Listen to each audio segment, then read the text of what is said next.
What if I told you the US just made a move that could quietly change the entire course of the war in Ukraine without firing a single American bullet? This time, it's not weapons or sanctions. It's intelligence. And it could make Russia's refineries burn and its economy crumble from the inside out. You might have seen the headline, but most people missed how big this really is. Because the strategy isn't obvious until you look at the map. So, let's break it down. Before we dive in, hit like and subscribe. We're rebuilding a fact-driven community of truth seekers, aiming for 500 subs before the end of this month. Your one click helps push independent analysis like this to more people who actually want the facts. Here's what happened. According to the Wall Street Journal and Reuters, the Trump administration has just authorized U.S. intelligence sharing to help Ukraine target energy infrastructure inside Russia. That's right, inside Russia, not just along the border. Now, intelligence cooperation between the U.S. and Ukraine isn't new. Back in 2022, the U.S. set up a coordination post at its Germany base, Clay Kaserne, allowing real-time data sharing, but under both Biden and early Trump, there were strict limits. No U.S. intel could be used for cross-border attacks. That line, it's gone. For the first time, Washington is helping Kyiv identify weak spots in Russia's energy network, refineries, pipelines, and fuel storage depots that keep the war machine running.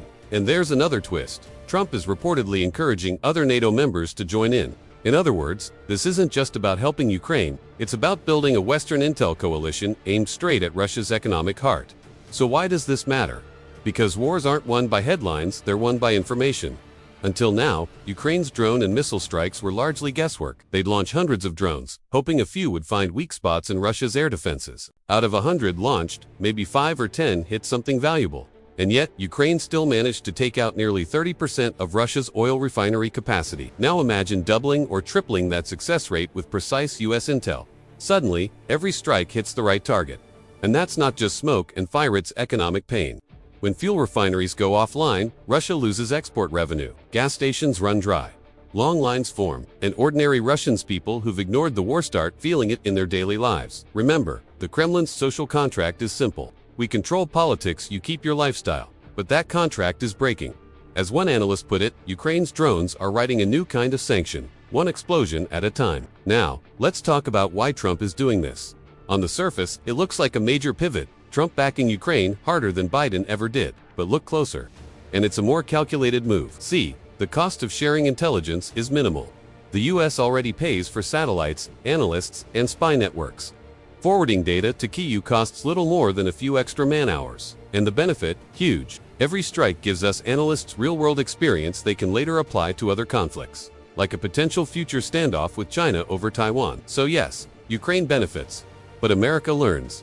Still, there's one real cost Trump is accepting. Inflation. Destroying Russian oil supply will spike global gas prices, including here in the US, and that could come back to bite politically. Every American voter sees gas prices before they see any foreign policy win. We're about a year from midterms, and higher gas prices could mean a political bloodbath for Republicans. So the question becomes, is Trump playing a short-term geopolitical game or a long-term economic one? If this intelligence campaign works, the Kremlin faces a nightmare scenario. Energy revenues collapsing, military budgets shrinking, and angry citizens asking why their gas tanks are empty while their sons are dying in Ukraine.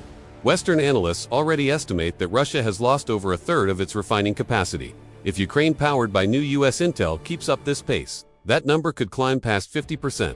At that point, the war becomes financially unsustainable. And that's when diplomacy changes. Not because Putin wants peace, but because his economy forces him into it. Which raises the real question.